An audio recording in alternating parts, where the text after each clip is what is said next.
Bonsoir à tous. Alors, c'est une question pour Étienne Chouard, mais aussi pour peut-être les autres intervenants, pour Florian. Est-ce qu'on pourrait avoir des compléments d'information sur les travaux que vous avez faits avec Franck Lepage notamment et sur la sagesse populaire? Euh, on a fait avec Franck des ateliers constituants en Bretagne. Est-ce qu'il y aura des C'était en questions? février, enfin au début de l'année 2019. C'était formidable. Vous avez une question, c'est Au, ça? mo- au Non, moment j'avais des Gilets il jaunes. n'y a pas de conditions pour Et les faire. Ok, très ça a bien. été Donc, vous enregistré. Il y a des bonnes vidéos, Ok, très bien, comme mais vous j'ai voulez. pas d'outils particuliers dessus depuis, hein. Enfin, pas plus que d'habitude, quoi, hein. C'est vrai que Franck anime des stages pour faire des conférences gesticulées qui transforment les gens en profondeur. Vous devriez essayer. Si vous avez un métier qui vous suggère des réflexions politiques, comme par exemple une infirmière et qui réfléchit à l'organisation de son travail et plutôt à la désorganisation de son travail depuis un certain temps et qui connaît bien les techniques de désorganisation, Franck Lepage et sa bande vont vous aider à en faire un spectacle qui va mélanger de votre vie personnelle et de votre vie professionnelle, et ça donne un résultat qui est toujours enthousiasmant. C'est incroyable. Les conférences gesticulées, il en est à 500. C'est très, c'est spectaculairement utile pour nous, pour mettre en scène les enjeux politiques à partir des gens normaux, et c'est tout à fait remarquable. Mais je sais pas sur le site du pavé, qui maintenant est le site de l'Ardeur, il y a des outils d'intelligence collective et de sociocratie, etc. Mais je ne peux pas vous en dire plus, je ne suis pas au courant. Alors, nouvelle question pour Étienne. Merci. Alors, je m'appelle Étienne, bonsoir à tous. Moi, j'ai une petite question. Je comprends bien le principe de tout ce qui est RIC, etc. Je suis vos travaux depuis relativement longtemps. Ce que j'aimerais savoir, ce que j'entends pas dans tout ce que je peux rechercher, c'est qu'est-ce qui nous manque pour passer justement à ça, puisqu'on a un système qui, justement, nous empêchera d'avoir ça. Vous le dites vous-même, ils veulent pas forcément, ils veulent forcément pas qu'on ait un pouvoir décisionnaire. Qu'est-ce qui va nous permettre de passer le cap pour passer à quelque chose, alors en dehors d'une révolution violente, il y en a eu plein dans le monde, elle marche pas, ça dépend. Par contre, qu'est-ce qui va nous permettre à nous, collectivement, d'arriver à être constituants petit à petit ou d'un coup alors pas forcément pour notre génération à nous, je pense à la génération d'après, et je rejoins ce que disait le monsieur précédemment. Je pense que le travail de Franck Lepage en éducation populaire, j'aimerais qu'il se traduise dans l'éducation nationale. Bon, ce sera beaucoup plus compliqué. Mais je pense que c'est la génération d'après qu'il faut arriver à former. Et quels sont les outils qu'on peut utiliser pour les former? Merci. Je vous passe le micro après. Il me semble que ce qui nous manque, c'est la conscience d'une cause commune. En fait, on est complètement dispersés. On est très nombreux. On est les 99%. On est des millions, et on est incapable de faire quoi que ce soit parce que notre nombre, c'est notre faiblesse, comme dit Simone Veil. Tant que nous sommes dispersés, chacun sur son sujet, sans cause commune, on est d'une immense faiblesse. Notre nombre, c'est notre faiblesse. Et les quelques moments incandescents dans l'histoire des hommes où les populations se révoltent et s'unissent pour faire tomber les tyrans, c'est des moments où il y a une perception de la cause commune. En l'occurrence, c'est souvent faire tomber un tyran, et c'est jamais devenir constituant. À mon avis, c'est ça notre faiblesse, hein. Les révolutions ont lieu à ce moment-là. Il me semble que ce qui nous manque, c'est d'avoir une cause commune qui est instituante, c'est-à-dire qui soit capable de produire la puissance qui nous manque durablement. Et donc cette conscience-là, pourquoi est-ce qu'on ne l'a pas? Pourquoi est-ce qu'elle nous manque? Pourquoi est-ce que, ça y est, l'idée existe? Pourquoi est-ce qu'elle ne se répand pas? C'est quoi votre prénom? Gilles? Ben, je pense que je vais prendre ton exemple, hein, mais peut-être que je me trompe d'ailleurs. Peut-être que le fait que je te parle nommément, ça va te faire changer. Mais il me semble que Si l'idée ne se répand pas, c'est parce que Gilles, mais tu comprends que c'est un personnage conceptuel, c'est pas que toi, hein, je parle à tout le monde là, hein. Mais Gilles, en ayant découvert l'idée, au lieu de s'en faire le porte-parole, tu vois, l'agent, je voulais dire contaminateur, mais je voudrais pas contaminer, c'est un côté péjoratif, là c'est bienveillant, hein, ce dont il s'agit. Mais l'agent épandeur, au lieu de devenir un militant de l'idée, au lieu d'en faire une priorité, ben, il continue à faire comme avant, avec ses priorités comme avant. Et finalement, l'idée, elle n'a même pas été intégrée. Et je ne vous demande pas de changer d'idée, hein, vous avez plein d'idées différentes, évidemment, mais je vous demande juste d'intégrer dans vos idées celle-là, parce que si celle-là, on ne la défend pas, rien ne changera. Et ça, je le dis à chaque conférence depuis plus de 10 ans. Et manifestement, ça ne marche pas, parce que depuis 10 ans, ça aurait fonctionné. Et donc, je sais, moi, ce qui me manque, c'est la façon de le dire qui permette de vous mettre au boulot. Je ne sais pas comment faire, j'y arrive pas. Peut-être que je ne devrais pas parler de travail, je devrais parler d'apéro constituant. Ça, c'est une bonne idée de jeu constituant. Il faudrait que ce soit plus ludique, plus sexy.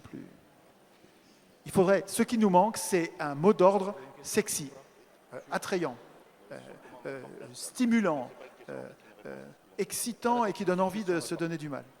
Alors, pour rebondir peut-être dessus, peut-être justement, cette assemblée citoyenne directe qui a été lancée il y a un mois, cette ACDC, justement l'idée, c'est justement, pour rebondir, c'est de porter des projets d'intérêt collectif et d'apprendre justement à travailler ensemble sur des projets des projets communs, apprendre justement à se responsabiliser puisque ces projets communs, une idée va être portée et chacun va pouvoir abonder cette idée qui est partie d'un individu ou d'un collectif. Et je ne sais pas si j'ai bien compris. Et donc, du coup, cette assemblée citoyenne directe constructive est là justement pour construire des projets communs et qu'on apprenne justement à se responsabiliser sur ces différents projets et chacun à mener notre petite part pour que ce projet nous appartienne en partie aussi. Parce que pour du commun, il faut que chacun on ait un petit morceau de ce commun. Et je pense que cette assemblée citoyenne directe constructive qu'on a lancée dans le Var, je pense que c'est une solution. Je ne sais pas ce que vous en pensez, mais je pense que c'est une solution en tout cas. Alors, on a une suggestion ici. Ou peut-être Marcel, tu voulais prendre la parole. Alors, on va laisser Marcel parler. Et après, je tendrai le micro au monsieur qui a une suggestion. C'est par rapport à la question donc, de comment ça se fait que le RIC n'est pas mis en place. Mais j'ai l'impression en fait que dans l'architecture du RIC, il manque quelque chose, effectivement. Hein, c'est ce que tu as soulevé. Et je me disais, est-ce qu'il n'y a pas l'aspect médiatique qui manque dans l'architecturation? Parce que qu'est-ce qui garantit en fait que la réponse du citoyen vis-à-vis d'un projet, d'un RIC, ne va pas être dévoyée par des opinions de centralisation du gouvernement, des médias centralisateurs, des médias mainstream. Donc j'ai l'impression qu'il manque dans l'architecture du RIC, en fait, le mécanisme de médiation du projet, de mise en valeur en fait, de ce concept novateur. Voilà. Alors on a deux personnes qui voudraient faire une suggestion ou proposer une idée. Voilà, donc je vous tends le micro, monsieur, pour la première.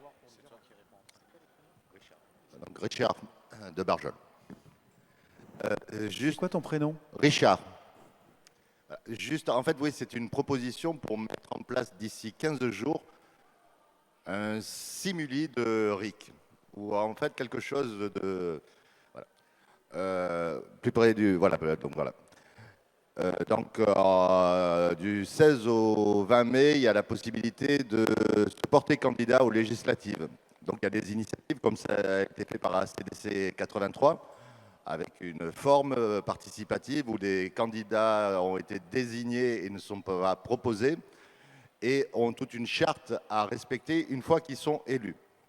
Le point, c'est que, je ne vais pas vous décourager, mais il y a quand même peu de chances qu'ils soient élus. Et du coup, s'il y a des candidats de ma circonscription, et ça ne va pas être le cas donc d'ACDC 83, je voterai pour eux, mais bon, ce n'est pas le cas. Et par contre, donc, il y a la possibilité, aux législatives, c'est très facile d'être candidat. Il suffit d'être inscrit sur les listes électorales. Il faut être deux, c'est un binôme, un homme, une femme. Donc si vous êtes inscrit sur les listes électorales et que vous êtes un binôme, vous pouvez être candidat. Il suffit de remplir un CERFA. Donc nous espérons qu'après cette journée, avec tout le travail que nous avons effectué avant et tout celui que nous allons travailler après, vous saurez pour qui voter. Vous voterez pour les ambassadeurs citoyens de la CDC. Tu as parlé de démocratie participative. Il faut bien comprendre que nous, ce qu'on propose, ce n'est pas ça. Ce qu'on fait, c'est la démocratie directe, ce qui n'a rien à voir. La démocratie participative, tu demandes aux gens leur avis et à la fin, c'est l'élu qui décide et qui garde ce qui lui plaît ou rien du tout de ce qui a été proposé par les citoyens. Nous, la démocratie directe, tu décides et nous, on vote ce que la CDC a voté. Donc voilà, distinction très importante entre démocratie participative et démocratie directe. Tu dis, il y a peu de chances qu'on l'emporte. Si nous sommes là aujourd'hui devant vous, c'est parce que nous pensons tout l'inverse. Nous pensons que nous avons toutes nos chances de l'emporter. Si nous mettons toute notre énergie, que nous nous engageons même financièrement dans cette aventure démocratique, c'est parce que nous pensons que les esprits sont mûrs.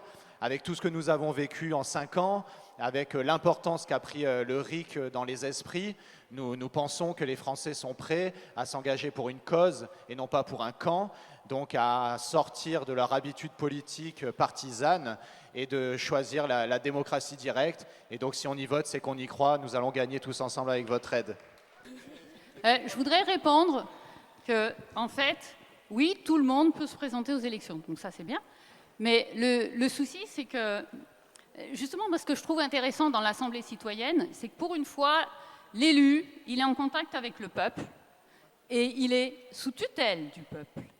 C'est-à-dire qu'il faut savoir que quand vous devenez élu, et particulièrement député, qu'est-ce que vous croyez qu'ils font, les lobbies? Ils vont détailler votre CV, ils vont étudier toutes vos faiblesses et ils vont vous tenter par tous les moyens. Pardon. Donc, déjà, l'élu reste... Il se met derrière l'Assemblée, donc ce n'est pas que moi, je représente une Assemblée. Il n'est qu'un représentant. Ça lui donne l'humilité de dire qu'il est juste représentant et ça le protège aussi. L'élu, j'ai été conseillère municipale. Le souci, c'est quand vous avez à décider de quelque chose, vous êtes noyé de dossiers, et vous n'avez pas le temps d'aller vous informer à la société civile, c'est ce qu'il faudrait faire, pour vous informer sur les dossiers. Je vous donne un exemple, Madame le maire, je l'ai interpellée sur le cas du Linky, elle m'a fait la réponse d'Enedis, toute faite. Non, elle aurait dû, je lui ai proposé de me recevoir, je lui ai envoyé le dossier, j'ai été absolument d'une politesse parfaite, la maire n'a pas voulu me recevoir. Et ça, je suis en rage, parce que les élus... n'écoute pas le peuple. Le peuple, c'est quoi? C'est la société civile. Et je veux dire, quand on fait une opinion, un élu se doit de s'informer. Et donc, il doit convoquer les deux parties, écouter les deux parties et faire son opinion. J'ai une idée qui est venue pendant que vous parliez sur un complément de réponse sur qu'est-ce qu'on peut faire, qui nous manque et qu'on peut faire aujourd'hui.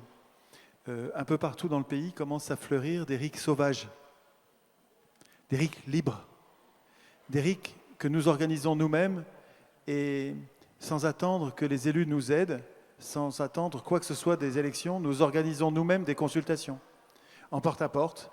Donc c'est dans des petites communes, hein, mais de toute façon toutes nos communes, les bureaux de vote, entre guillemets, représentent un petit nombre de personnes. On peut avoir le nom des gens à la mairie, vous demandez, le maire ne peut pas vous refuser le nom des électeurs et leur adresse et leur téléphone, et on peut y aller. Et les collectifs politiques commencent à s'organiser pour se servir de cet outil. Il suffit, alors si vous êtes 10, vous allez faire une grosse consultation en fait. Hein. Si vous êtes 2 ou 3, vous allez faire une consultation tout à fait intéressante. L'objectif, c'est d'arriver à obtenir un nombre de voix supérieur à ce que l'élu en place, le maire, a eu le jour de la dernière élection. Si le maire a été élu avec, je sais pas, 35% des voix, si vous, avec votre consultation, vous arrivez à obtenir plus, vous êtes plus légitime. Alors c'est sur le bureau dans lequel vous l'avez fait, mais ça a une puissance politique remarquable. D'ailleurs, ça forme les gens à à la consultation, aussi bien en tant qu'organisateur de la consultation qu'en étant consulté. Et ça permet aux gens de percevoir ce qu'ils pourraient décider quand ils ont le RIC. Et puis ensuite, on le médiatise. La première commune qui a fait ça, c'était à Saint-Clair-du-Rhône. Cherchez Saint-Clair-du-Rhône sur le net, vous allez trouver des tas d'informations. Les journaux l'appellent la capitale du RIC, c'est un des endroits où ça a fleuri en premier. Et nous pourrions faire ça, nous. Très bien. Hein. La plupart des consultations que nous organisons de façon sauvage, nous obtenons d'abord une participation incroyable, parce que quand vous allez toquer à la porte des gens, ils répondent. Vous leur dites, on veut vous parler de référendum d'initiative citoyenne. Ça vous ouvre les portes, parce qu'il y a 80% des gens qui veulent le référendum d'initiative citoyenne. Donc, et donc, vous avez un taux de participation, mais qui est le double de ce qu'il y avait eu lors des dernières municipales. Et ensuite, quand vous leur posez des questions qui correspondent aux questions locales, hein, donc c'est à vous de savoir qu'est-ce qui importe aux gens. Quand vous leur posez des questions sur des choses importantes qui les concernent localement, vous allez voir que les pourcentages que vous obtenez, ce n'est pas 35-40%, c'est vous obtenez 80, 90 ou 95%. Et quand vous avez obtenu 95% avec une participation plus importante sur la même structure que celle qui a permis d'élire le maire, vous avez un outil politique nouveau. Et on n'a pas besoin des élus pour nous l'autoriser. On peut le faire nous-mêmes. Ça s'appelle des RIC sauvages. Si vous avez peur du mot sauvage, vous pouvez dire des RIC libres. À ce sujet, vous êtes tous invités à participer à la votation citoyenne qu'organise le MCP, le Mouvement Constituant Populaire. C'est en sortant du chapiteau, de suite à gauche. Le MCP, c'est un mouvement national et aujourd'hui, dans la France entière, il y a une votation citoyenne sur une seule et même question. Et donc, le MCP du Var nous fait l'honneur d'être présent au Festival citoyen d'aujourd'hui. Donc, vous êtes tous invités à participer à cette votation citoyenne en sortant du chapiteau à gauche avant de partir. Alors, il y avait une deuxième suggestion là qu'on va prendre très brièvement. Je passerai, Thierry, tu avais une question là-bas, là, je crois. Attends. Alors, monsieur, allez-y, faites votre remarque. Je m'appelle Darek. C'est depuis 2005 que je suis, peut-être je ne suis pas, mais j'ai entendu parler de cette nouvelle manière de régler les problèmes de démocratie entre les gens. Et la question était posée, pourquoi ça ne marche pas toujours? Et moi, je pense que ça peut marcher seulement au moment où on a le peuple qui est libre. Ça ne peut pas être fait avec des gens qui ne sont pas affranchis des systèmes qui sont en place. Et pour obtenir cela, il faut être autonome.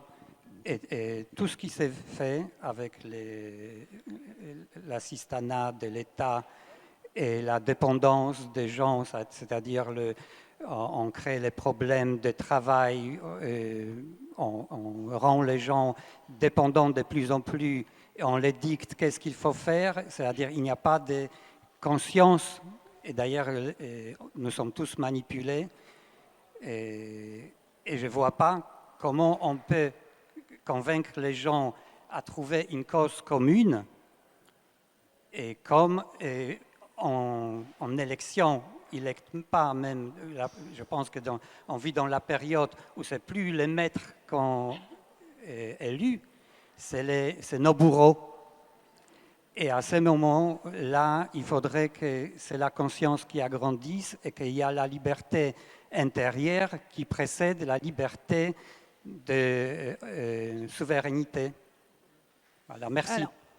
Alors, merci. Alors juste pour résumer, alors donc je disais, alors la réflexion c'était qu'ils pensent qu'on ne peut pas passer à l'étape supérieure tant qu'on ne s'affranchit pas de la tutelle des autorités de l'État. Donc, est-ce qu'il y a de la réflexion à ce sujet? Moi, je pense que justement, on va être exemplaire sur le fait qu'il faut s'affranchir du système. Je pense qu'il faut que chaque citoyen comprenne qu'il ne faut plus attendre d'être libre, et la liberté, il faut la prendre. Là, vous êtes tous... Non, mais je crois qu'on a tous compris... Enfin, là, nous tous, ici, nous avons compris qu'il n'y a rien à attendre du système. Je veux dire, si vous lisez la Boétie, la servitude volontaire, il suffit de ne plus servir pour ne plus servir. Mais ça, il faut que ça rentre, qu'on le conscientise et qu'on montre l'exemple. Et le RIC, il va falloir le vivre, le mettre en place pour que ça fonctionne. Vous ne pouvez pas attendre du système et des politiciens en place qui vous servent le RIC, qui nous donne la possibilité. Non, il faut le faire. Donc oui, il faut la liberté, mais la liberté, il faut la prendre, c'est ce que je disais tout à l'heure. Il faut que chacun sache qu'il est à sa place. Là, aujourd'hui, chaque chose est parfaite, telle que c'est. Et c'est à nous de prendre notre place, et c'est un long travail pour chacun, mais tous ensemble, on peut y arriver. On a tous un bout de la solution, on a tous une partie de la réponse, et tous ensemble, on va le faire. Voilà. Et prenons notre liberté, et prenons notre place. Alors, on a une question là-bas. Là. J'ai une question ici, de la part d'Aline. Je te passe le micro, Aline. On a vu pas mal de manifestations ces derniers temps, surtout au dernier quinquennat. Il y a eu beaucoup de monde dehors, avec les gilets jaunes, le convoi de la liberté, le pass sanitaire. Et eux, chaque fois, ils arrivent à trouver la petite étincelle qui va nous disperser. Et après, on est complètement divisé et on n'arrive plus, même pour la cause, par exemple pour le pass sanitaire, où il y avait 30 000 personnes à Toulon, c'était vraiment impressionnant. Hein.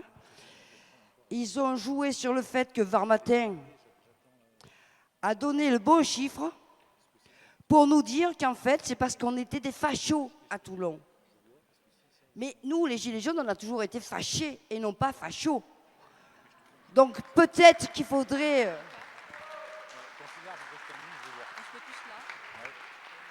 Peut-être qu'il faudrait l'écrire sur nos gilets, parce qu'en fait, on a besoin de tous. Et moi, ça fait 3 ans et demi que j'essaye de faire convergence, bon, avec certaines institutions, comme les syndicats, par exemple. Quand je vois que notre syndicat Gilets Rouges serre la main de l'ennemi, ça me contrarie. Qu'on n'est plus représenté par aucun politique. Eh ben, j'espère qu'avec avec vous, on va arriver à passer ça. Parce que je crois qu'on ne peut réussir qu'en s'infiltrant dans leur rouage de merde et leur mettre une pierre dans l'engrenage pour tout faire tomber. Ok, merci. Et avec vous, on va essayer. Merci, merci. Alors, est-ce que quelqu'un souhaite réagir à ça ? Moi, je vais effectivement aller dans ce sens. Nous, on s'est battus. On a la température du pays, on le sait. On sait cette température qui nous a fait souffrir. On sait les gaz qui nous ont fait souffrir. On sait les gens qui ont été éborgnés, on les a côtoyés. Moi, j'ai jamais vu de sang autant couler à Paris que quand j'étais pompier à Paris. Ils ont fait couler le sang du peuple français. Et ça, je m'en rappellerai toute ma vie. On ne l'accepte pas, on le sait. Maintenant, on va de l'avant. De l'avant, c'est quoi? C'est simplement, avec Sophie, on a réfléchi, mais qu'est-ce qu'on peut faire pour cette population, pour ce peuple français, ces citoyens français? On va reprendre les fondamentaux. On va aller sur les marchés, bien sûr, comme font tous les grands politiques, mais pas seulement. On y va avec une étiquette citoyenne. On va demander au peuple français et aux enfants, et aux adolescents et aux vieillards, qu'est-ce qu'ils veulent pour la France? C'est ça qui m'intéresse, moi. C'est pas ce que je veux, moi. Moi, ce que je veux, j'arrive toujours par des biais de connaissances, par du troc, par des associations, j'arrive à me débrouiller. Mais d'autres sont en difficulté, ça peut être mes petits-enfants, ça peut être ma voisine. On va de nouveau repartir au combat comme ça. On sait déjà ce que les gens veulent, mais il faut qu'ils nous l'affirment, il faut qu'ils nous le confirment. De plus, tout à l'heure, il y avait beaucoup de gens dehors qui discutaient, qui prenaient l'air. Il y a beaucoup de gens qui sont venus nous voir en disant si vous avez besoin de moi, on sera là. C'est pas si j'ai besoin de vous, j'ai besoin de vous. On a besoin de vous. C'est vous qui allez faire changer la société, c'est pas moi. Moi, je vais faire le maximum avec mon énergie, comme j'ai pu le faire pendant 3 ans et demi sur un rond-point à Bandol. En l'occurrence, le rond-point de Bandol qu'on a pu maintenir contre vents et marées. On a été traité de tout et des choses dégueulasses. Mais ça ne nous a pas déstabilisés. On est resté sous la pluie, sous le vent, sous le soleil. Heureusement, il y avait quelques palmiers. Ce n'est pas le cas de tous qui ont pu souffrir sous des ronds-points divers et variés en France. Mais nous, on ne lâchera pas. On nous a envoyé des gaz, on nous a demandé de dégager le jour de la fête, on nous a interdit la fête de la musique. C'est inadmissible, on ne lâchera pas. Et en tant qu'ambassadeur de ce peuple français, moi je peux vous dire, je ne lâcherai pas.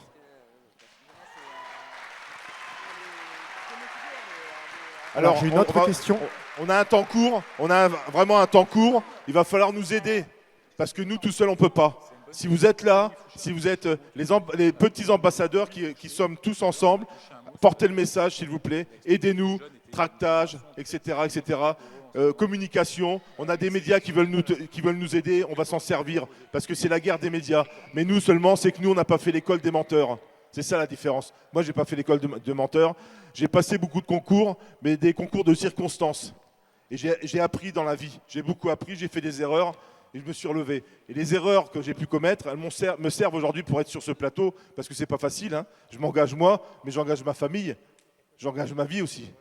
Donc on a besoin de vous. Merci. Et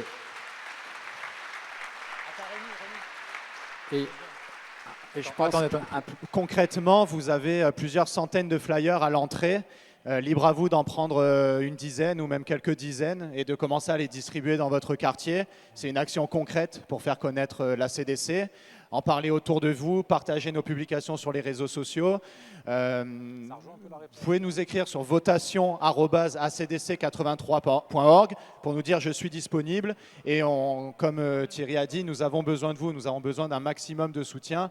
Et donc en nous signalant votre intérêt pour nous aider, nous trouverons de sûr quelque chose à faire qui nous aidera. Merci à tous. Et je voudrais rajouter, je pense la force, c'est peut-être pas le papier, mais c'est le relaying électronique. Et là, c'est là que vous êtes très important en fait, plus important que nous. C'est-à-dire que si on vous donne l'information, le PDF de ce qu'est le mouvement, vous pouvez le relayer, vous le recevez, le relayer à tous vos amis pour l'information. Et ça, c'est une vraie force médiatique. Le relais électronique par des méthodes de médias, de réseaux sociaux. Alors, on va prendre une nouvelle question. Alors, je crois que c'est vraiment dans l'esprit aussi. Donc, allez-y, madame, posez votre question. Je pense qu'il y a déjà une partie de réponse qui a été donnée. Donc, il a lu dans mes pensées. Voilà. Donc, est-ce que ça a répondu à votre question? Pas tout à fait. Bon, alors, allez-y, posez-la, et puis peut-être on va vous donner un complément de réponse. Bonjour tout le monde. Voilà, je tiens à remercier tout le monde parce que la plupart des gens là, je les connais. Comme je suis dans le combat depuis 4 ans là maintenant, hein, parce que j'avais le combat ailleurs et j'ai rejoint les Gilets jaunes. Donc moi, ça commence à me fatiguer d'entendre les gens dire les Gilets jaunes. Les Gilets jaunes, c'est des citoyens. C'est des citoyens qui ont eu un mal à l'aise, ils sont sortis pour demander secours. Maintenant, je pose la question, comment il faudrait procéder pour inverser la pyramide, pour inverser le triangle? On a compris, beaucoup de gens ont compris. Bon, il y en a que c'est la peur qui le retient, mais nous qui sommes dans le combat, dans la résistance, j'essaye de trouver des réponses à mes questions. On n'est pas assez soudés, on n'est pas assez nombreux, parce que ce qu'on demande, on demande la justice. Normalement, chacun de nous est né libre, nous sommes des êtres libres. On n'a pas besoin que Macron il vienne nous donner la liberté ou quelqu'un d'autre. Le problème, c'est le système. Donc, ce système pyramidal qu'il faut trouver, je ne sais pas moi, des solutions à le détruire parce qu'on est fort. On peut, je ne sais pas. Ok, mais oui. Merci. On ne peut pas savoir la force que nous possédons pour renverser la donne. Justement. Alors, des éléments de réponse, madame. Des éléments de réponse. Si je peux me permettre, justement, je crois sincèrement, moi en tout cas, je suis persuadé que cette assemblée citoyenne directe, vu qu'elle part d'en bas, elle a complètement inversé la pyramide puisqu'elle part de nous. Donc, et on est nombreux. C'est sûr qu'ils veulent nous diviser. C'est sûr qu'il n'y a pas de médias qui parlent de nous. Hein. Si on était tous les jours à TF1 à dire que les citoyens, nous sommes nombreux, que nous sommes la majorité, c'est sûr, ça serait différent. Mais donc, nous sommes très nombreux. Et je crois que cette assemblée citoyenne directe que l'on a lancée ici dans le Var, mais en fait, en France, Aujourd'hui, il y en a plus de 300, 400, 500 tous les jours. Il y en a une qui s'ouvre. En fait, nous sommes très très nombreux, mais seulement les médias n'en parlent pas. Voilà. La solution, c'est la démocratie directe. C'est de mettre en place un système de gouvernance horizontale et non plus pyramidale.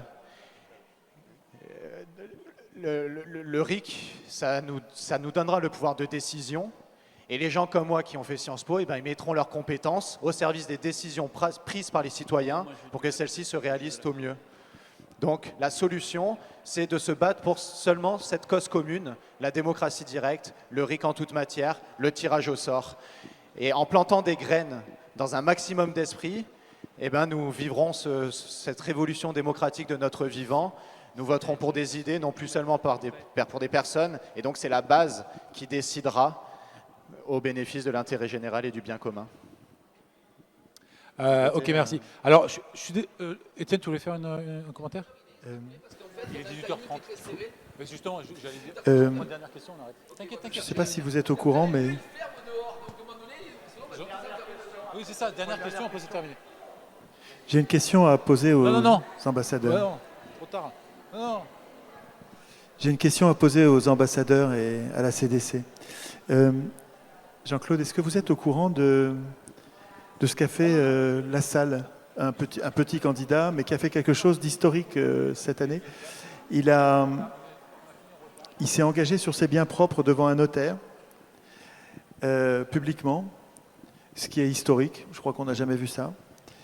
Donc tu as un candidat qui passe le cap des parrainages mafieux et qui est vraiment candidat au premier tour, qui s'engage devant un notaire sur ses biens propres, donner toute sa fortune à une association agricole, s'il ne respecte pas sa promesse, qui était centralement de donner le RIC constituant, dès qu'il serait élu, le RIC constituant dont il a fait une proposition de loi qui est à l'Assemblée nationale. Et je trouve ça assez spectaculaire, et peut-être que, si tu veux, il va y avoir, j'espère, un effet d'étalement, de mimétisme. Certains candidats, au début les petits, vont, et puis ensuite de force les gros peut-être, peut-être que les candidats devraient prendre l'habitude, et peut-être que vous pouvez saisir cette occasion. Alors c'est vrai que le risque n'était pas énorme, puisque Lassalle n'avait pas beaucoup de chance d'être élu. L'élection précédente, il avait fait 1, mais le fait d'avoir fait ça fait que cette fois-ci, il a eu 3 et quelques. Donc ça... Il y a plein de gens que ça stimule, ça. C'est un vrai démocrate, c'est une mesure très démocrate, avec un engagement, comment dire, jamais les élus font ça, jamais les candidats font ça. Est-ce que vous ne pourriez pas vous engager devant notaire, sur vos biens propres, à respecter la parole, les consignes de l'Assemblée Voilà, mais des chartes, il y a plein d'élus, il y a plein de candidats qui, une fois élus, s'en sont moqués de la charte. Tu vois, une charte, il y a l'engagement public devant notaire sur ses biens propres. C'est très spectaculaire. Et normalement, pour quelqu'un qui est honnête, il n'y a pas de problème. Enfin, Jean-Claude, est-ce que tu t'engages à céder ton fourgon, construisant notre bonheur, si tu ne respectes pas la charte? Déjà, j'ai mis beaucoup d'énergie et beaucoup de mon argent déjà. Donc sans problème, mon camion commence à être vieux, 250 000 km, donc en effet, je peux le mettre sans problème. Non, mais de manière, la charte qu'on a signée, c'est ça. C'est sûr qu'on ne l'a pas fait devant notaire, mais on s'engage, nous, citoyens, à respecter. Et en plus, même au-delà de ça, on est proche de vous. Demain, si je viens contre ce que j'ai dit, ce que j'ai écrit, mais demain, vous allez tous devant ma maison, puisque je me suis engagé vis-à-vis de vous. Je ne me suis pas engagé vers vous. Donc demain, vous allez venir taper à ma porte. Oh, Jean-Claude, qu'est-ce que tu as fait là? Mais attends, tu fais le contraire de ce qu'on t'a dit. L'Assemblée qui est derrière, elle va dire, attendez, mais... Donc du coup, je n'ai pas envie, pour ma famille, d'avoir 2000 personnes qui sont contre moi. Donc en effet, nous en avions parlé lors du dernier festival citoyen. Ce qu'a fait le candidat Jean Lassalle est historique. C'est la première fois dans l'histoire de la Ve République, dans l'histoire de France, qu'un mandat a été rendu impératif. Donc on entend tout le temps que les mandats impératifs sont considérés comme nuls en France, et Jean Lassalle a montré que non, que nous pouvons rendre le mandat impératif. Donc ce qu'il a fait concrètement, c'est qu'il s'est engagé devant notaire à ce que tous ces biens appartiennent à l'État s'il ne respecte pas 3 engagements. Parmi ces 3 engagements, il y avait le fait de soumettre à référendum dans les 3 mois qui suivent son élection si les Français veulent le RIC en toute matière, le RIC Carl. Donc c'est extraordinaire, une façon peaceful, genre dans la paix, une transition démocratique qui se ferait sans violence. Et donc nous avons chargé le MCP, nos partenaires du MCP, de se renseigner en profondeur sur cette question pour que nous imitions cette initiative. Et donc nous avons une réunion à ce sujet la semaine prochaine, mais en effet, donc c'était déjà dans nos esprits. Il y a Dany, que tu connais, qui s'est renseigné sur comment nous pouvons nous-mêmes, devant l'État, devant notaire, rendre notre mandat impératif en donnant tous nos biens à l'État si nous ne respectons pas certains engagements propres. Tu n'es pas obligé de les donner à l'État, hein. Tu peux les donner. Jean Lassalle, il a donné à une association de défense des petits agriculteurs, je crois. Ok. Alors, merci pour toutes ces réponses. Une dernière question express. Alors, je l'ai prise pour la dame, parce que je pense qu'elle est très intéressante. Ça sera la dernière. Après, je suis désolé, on n'a plus de temps. La dame se pose la question de comment fédérer la jeunesse. C'est vrai qu'aujourd'hui, on manque cruellement de jeunes. Comment fédérer la jeunesse? C'est une vraie question, ça. Donc, je sais que c'est un débat. Ah bon, alors vite. Voilà, je veux dire, là, il n'y a pas beaucoup de jeunes en fait. Et bon, les jeunes, ça fait 2 ans qu'ils sont avec une muselière, ils sont déprimés, ils sont voilà. Et donc, je pense que les impliquer dans ce type d'action, ça va les remotiver, quoi. C'est le monde, construisons notre bonheur, c'est leur monde à eux, quoi. Donc c'est à eux de le construire.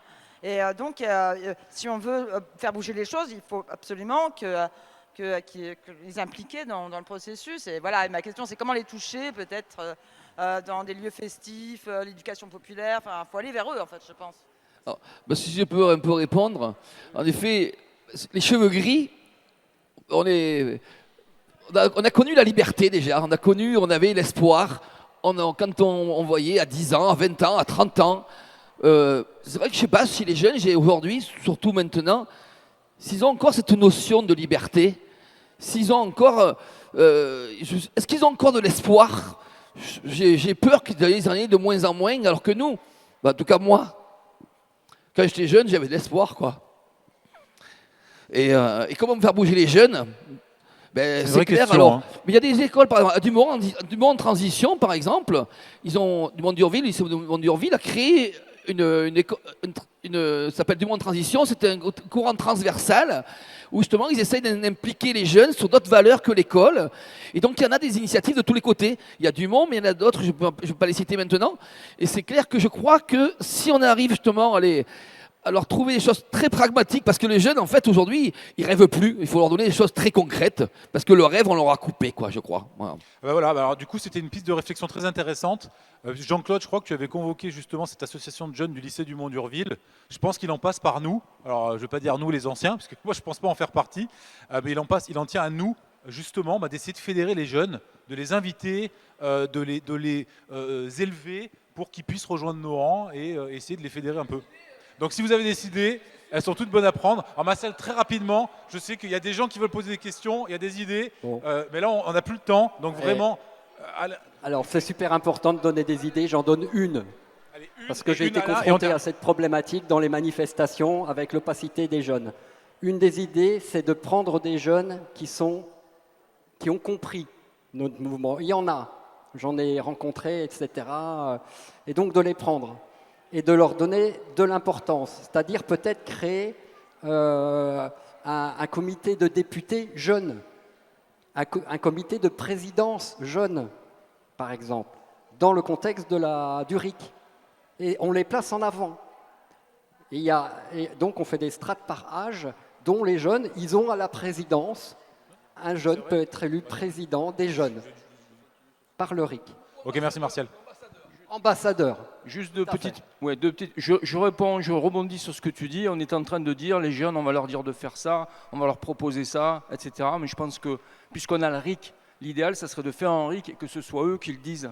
Ce serait quand même plus rapide, certainement, c'est-à-dire qu'on saurait exactement quelles sont leurs positions, leur état d'esprit par rapport à la situation et qu'est-ce qu'ils attendent du monde de demain. Et un RIC me semble le plus approprié. Merci. Super, vraiment excellente suggestion, là. Alors, je suis désolé, malheureusement, on va pas pouvoir prendre toutes les questions. On va devoir arrêter là. On a vraiment plus de temps. Il y avait juste une question technique et je pense que c'est important que vous y répondiez. C'est les ambassadeurs citoyens parce que vous êtes présentés, mais je pense pas que vous ayez présenté vos circos. Il y avait des questionnements sur par rapport à où vous résidez et quelles sont vos circonscriptions. Donc, vraiment, en 2 secondes, est-ce que vous pouvez dire sur quelle circonscription vous êtes engagé, où vous résidez et la logique derrière. Donc, évidemment, si vous êtes de la circo et vous y habitez, c'est une logique. Donc, Florian, vas-y, tu as le micro. Commence vite fait en 10 secondes. On l'a fait ce matin. Sur le Var, à part le Haut-Var, donc en effet, où Richard, s'il veut nous rejoindre, ça serait avec plaisir, et sauf le côté Saint-Tropez, sinon on est dans tout le Var. Donc de partout, on n'est pas des personnes, vous n'avez pas voté pour nous, vous allez voter pour vous déjà, parce que du coup, nous ne sommes que vos représentants. Et en fait, juste, ça sera ACDC et Construisons notre bonheur. Donc il y aura le bulletin de vote de partout. Dans vos amis, vous dites, allez voir Construisons notre bonheur, qui est en effet le mouvement politique, au sens noble du terme. Donc Construisons notre bonheur et la CDC 83, qui est au-delà de Construisons notre bonheur. Donc de partout dans le Var, sauf dans le Haut-Var et vers Saint-Tropez, on y est. Donc voilà. Et c'est pas nous en fait, hein, nous sommes juste les ambassadeurs. C'est tout. Ok. On laisse le mot de la fin à Étienne. Exactement. Ah oui, vas-y. Brièvement, en 5, 4, 3. Je voudrais remercier ceux qui ont organisé et qui s'occupent de toute l'intendance ce formidable événement. C'est incroyable. Réunir tant de monde de façon aussi confortable, hein. C'est plein de boulot et des gens qui sont dehors et qui s'occupent de tout là. Et merci d'organiser ça. Ça fait partie de choses importantes. Merci à toi d'être venu, Étienne, surtout. Super. Merci à tous.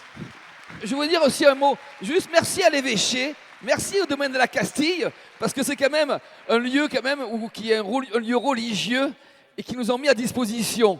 Donc c'est quand même, et on leur a écrit, on leur a expliqué ce qu'on allait faire, et ils ont accepté. Donc aujourd'hui, merci à l'Église catholique aussi. Voilà. Alors, on va passer, je sais qu'on est un petit peu en train de terminer la journée sur les chapeaux de roue, mais on est un peu pris par le temps, donc on va procéder au tous ensemble. Donc Jean-Christophe, c'est à ton initiative, donc vas-y, je t'en prie. Alors j'ai vu que j'ai été missionné pour monter un petit peu la pression, mais au niveau sympathique, parce que là on a travaillé sur le sujet profondément, on s'est rencontrés, etc. Vous savez que malgré tout, tout ce qu'on peut penser, tout ce que je peux penser, tout ce que j'imagine, nous ne sommes pas tout seuls. Nous sommes des millions.